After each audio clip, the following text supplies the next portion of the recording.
पढ़ाई करके छुट्टियों में अपने गांव आया हुआ था।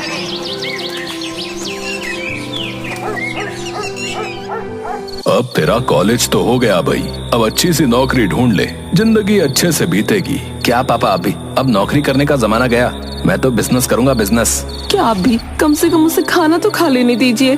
चला जा बेटा, खाना खा ले, और आप भी खा लीजिए। सभी खाना खाकर सो जाते हैं। अगले दिन, अरे बेटा, तेरे कमरे में जो कबाड़ है वो इकट्ठा करके कबाड़ी वाले को दे देना। ठीक है।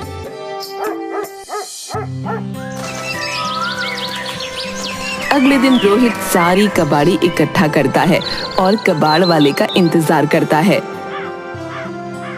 माँ, मैंने सारा कबाड़ इकट्ठा कर दिया है, पर आज दिन भर हो गया, कोई कबाड़ी वाला नहीं आया। हाँ बेटा, ऐसा ही हाल है यहाँ। कभी कभी तो महीनों हो जाते हैं लेकिन कोई कबाड़ी वाला नहीं आता।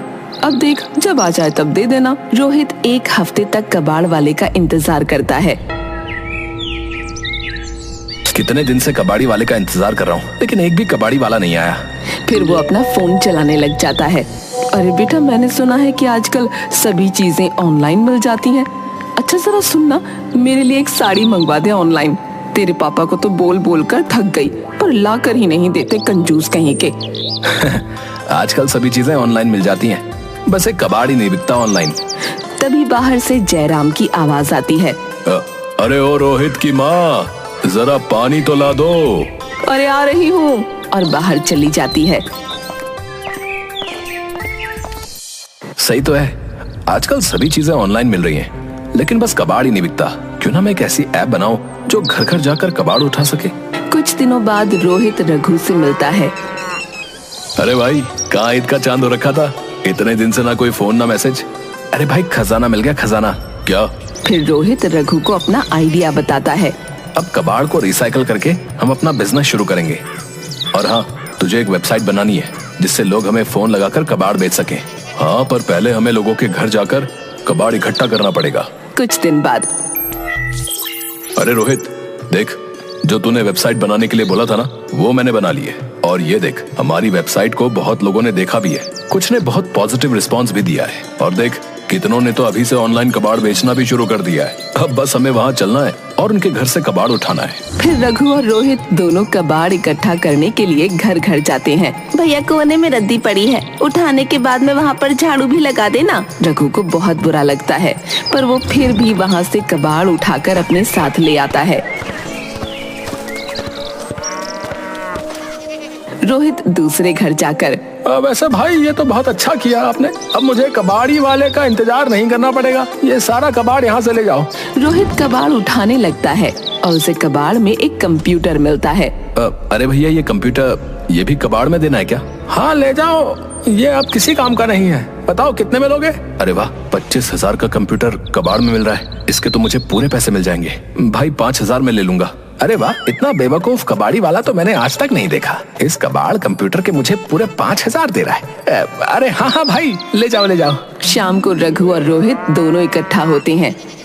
भाई, आज तो बहुत सारा कबाड़ इकट्ठा हो गया, मुझे भी आज बहुत फायदा हो गया। 25,000 रुपए का कंप्यूटर सिर्फ 5,000 में मिल गया। वाह भाई, बहुत अच्छा किया। चल, अब चलकर किसी बड़े कबाड़ी वाले के पास चलकर इसे बेच देते हैं।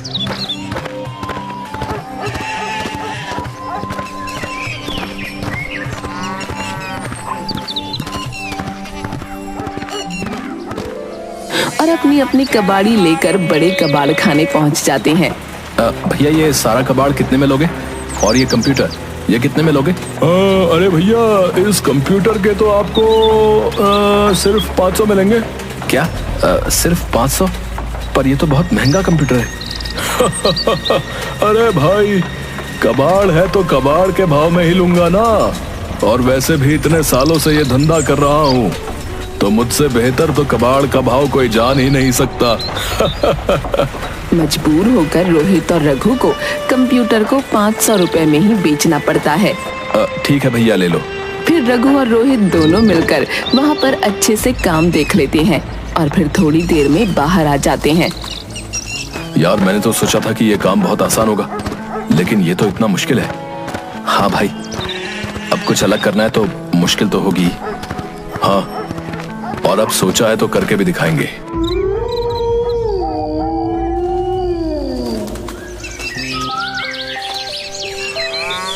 कुछ दिनों तक रोहित और रघु अपनी ऑनलाइन वेबसाइट के जरिए घर घर जाकर खुद ही कबाड़ इकट्ठा करते थे। एक दिन रोहित। हाँ पापा, आया। अच्छा सुन बेटा, ये सामान की लिस्ट है, जाकर बाहर से ले आ। रोहित बाहर सामान लेने के लिए चला जाता है और फोन घर पर ही भूल जाता है। कुछ देर बाद रोहित के फोन पर रघु का फोन आता है। अरे फोन तो यहीं पर भूल गया। और जयराम रोहित का फोन उठा लेता है। फोन की दूसरी तरफ से रघु की आवाज आती है। अरे भाई, आज तो श्यामनगर से फोन आया था, बहुत सारा कबाड़ मिलेगा। थोड़ी देर बाद रोहित सामान लेकर घर पहुंचता है। क्या हुआ पापा, आप इतने गुस्से में क्यों लग रहे हैं? इसी दिन के लिए हमने तुझे पढ़ाया था, हैं? कि तू लोगों के घर जा जाकर कबाड़ इकट्ठा करे। खबरदार, अगर तूने ऐसा कुछ भी किया तो कोई अच्छी सी नौकरी ढूंढ और काम पर जा। कोई जरूरत नहीं है कबाड़ उठाने की, समझा? पापा मुझे एक बार काम तो शुरू करने दीजिए, और वैसे भी इसमें बहुत फायदा है। फायदा कुछ नहीं, बस तू ये काम नहीं करेगा तो नहीं करेगा। आप मुझे खुद को साबित करने का मौका तो दीजिए। आप देखना, एक दिन आप मुझ पर गर्व करोगे। हाँ, इस बात का गर्व करूंगा कि मेरा बेटा इंजीनियरिंग करने के बाद घर घर जाकर कबाड़ उठाता है ना? नहीं पापा, मेरा कहने का यह मतलब नहीं था। बस एक बार मान जाइए ना। वैसे भी आपको पता है, हम कबाड़ को रिसाइकल करके उसको फिर से उपयोग में ला सकते हैं। बेवकूफ, कैसे समझाऊं तुझे? तू तो हमारी नाक ही कटवा देगा। मैंने मना कर दिया तो कर दिया, तू ये काम नहीं करेगा। पापा बस एक बार मान जाइए ना, फिर आप जो कहेंगे मैं वो करने को तैयार हूं। अच्छा, तुझे यही काम करना है ना? तो एक काम कर ले काम, बस खुश। रोहित खुश हो जाता है। पर तू इस घर में नहीं रहेगा, जा, निकल जा मेरे घर से। रोहित रोते हुए घर से बाहर निकल जाता है।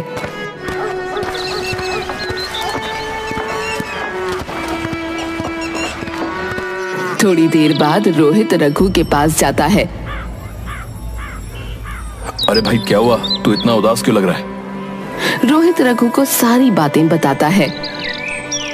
भाई एक काम कर, तू जा और जाकर अपने पापा से माफी मांग ले और छोड़ दे इस काम को। नहीं भाई, अब मैंने ठान लिया तो ठान लिया, और तू देखना, एक दिन पापा मुझ पर गर्व करेंगे। रघु रोहित के कंधे पर हाथ रखता है और दोनों अपने काम पर निकल जाते हैं।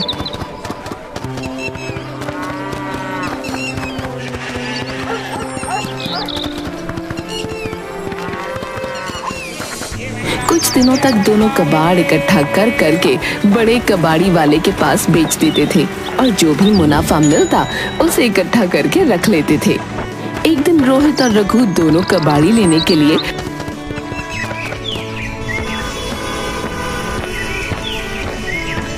एक घर में जाते हैं।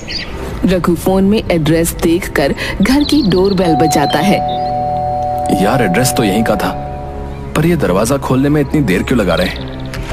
तभी दरवाजा खुलता है और अंदर से एक 70 साल का बूढ़ा आदमी बाहर निकलता है। क्या है? कौन हो तुम दोनों? तभी अंदर से एक जवान आदमी बाहर निकलता है। अरे पापा, मैंने ही इन्हें बुलाया था। ये लोग ऑनलाइन कबाड़ का बिजनेस करते हैं और आपको पता है, इन दोनों ने अच्छी खासी पढ़ाई भी की हुई है। कौन सी डिग्री ली हुई है तुम दोनों ने? वो सर, हमारे पास इंजीनियरिंग की डिग्री है। क्या इंजीनियरिंग की हुई है और कबाड़ का धंधा करते हो? तुम्हें तो कोई भी अच्छी नौकरी दे देता बेटा। फिर वो बूढ़ा आदमी अपने दोनों बेटों पोतों को बुलाता है। ये देखो, ये मेरे दोनों पोते। इसे मैं डॉक्टर बनाना चाहता हूँ और इसे इंजीनियर बनाना चाहता था, पर अब तुम दोनों को देखकर मुझे पता चल गया है कि इंजीनियरिंग करके इसका आगे क्या हाल होने वाला है। इसीलिए अब इससे इंजीनियरिंग तो नहीं करवाऊंगा। रोहित और रघु उदास मन से एक दूसरे की तरफ देखते हैं और चुपचाप कबाड़ लेकर वहां से निकल जाते हैं। यार रोहित, हमारे देश में कबाड़ी वाले की कोई कदर ही नहीं करता यार। हाँ, बात तो तू सही कह रहा है, पर तू देखना, एक दिन हम सबको दिखा देंगे कि कबाड़ी वाला होना कोई बुरी बात नहीं है। थोड़े दिन बाद मैं क्या सोच रहा था कि ये जो पैसे बचे हैं उनकी हम कुछ मशीनें खरीद लेते हैं जिससे हम कबाड़ को रिसाइकिल कर सकें। हाँ, और कुछ मजदूर भी रख लेंगे जिससे हमारा काम और भी आसान हो जाएगा। रोहित और रघु दोनों कुछ दिनों में मशीनें ले आते हैं और कुछ मजदूर भी रख लेते हैं। अब जहाँ भी कबाड़ी लेने जाना होता वो मजदूरों को भेज देते। एक दिन रघु दौड़ा हुआ रोहित के पास कुछ पेपर और प्लास्टिक के बॉटल्स लेकर पहुंचा। अरे देख भाई, इस नई मशीन में तो ये प्लास्टिक की बोतल बिल्कुल नई जैसी हो गई। और देख ये पेपर भी पुराने पेपर से मिलकर बनाए हैं। इसी तरह से हम अलग अलग पेपर्स को अलग अलग तरह से रिसाइकिल कर सकते हैं। अरे वाह, मतलब इसे तो हम फिर से किसी नए दुकानदार के पास बेच सकते हैं। हाँ हाँ भाई, बिल्कुल।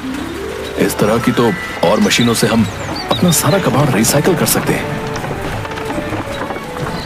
कुछ दिनों तक दोनों ऐसे ही मन लगाकर काम करते हैं और अपना एक बहुत बड़ा कारोबार खड़ा कर लेते हैं। अरे रघु, ये हमारी ऑनलाइन ऐप से कितने सारे लोग जुड़ रहे हैं और कितनी दूर दूर से लोग आसानी से अपना कबाड़ हम तक पहुंचा सकते हैं। इधर जयराम बरामदे में बैठा हुआ चाय पी रहा था। तभी दौड़ा हुआ एक आदमी आता है।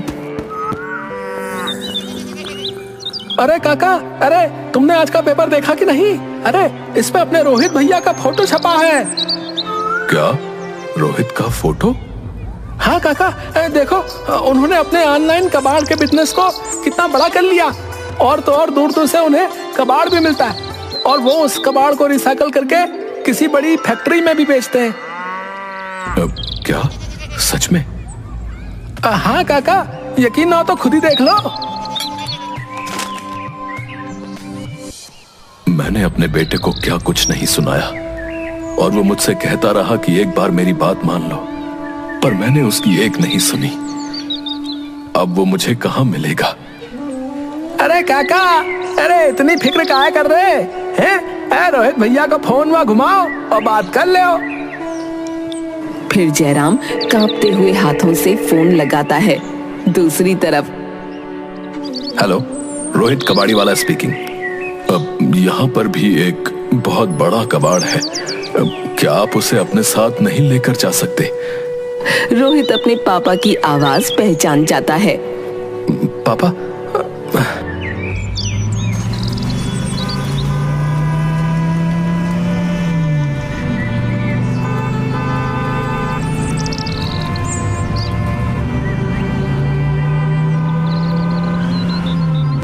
कुछ ही देर में रोहित अपने घर पहुंच जाता है।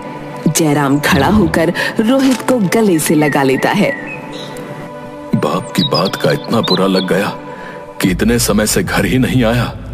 नहीं पापा, आपकी बात का कैसे बुरा मान सकता हूँ? आप ही की वजह से मैं आज यहाँ तक पहुँच पाया हूँ। बस ये सोचकर नहीं आया कि जब तक अपने पैर पर खड़ा ना हो जाऊं तब तक आपको शक्ल भी नहीं दिखाऊंगा।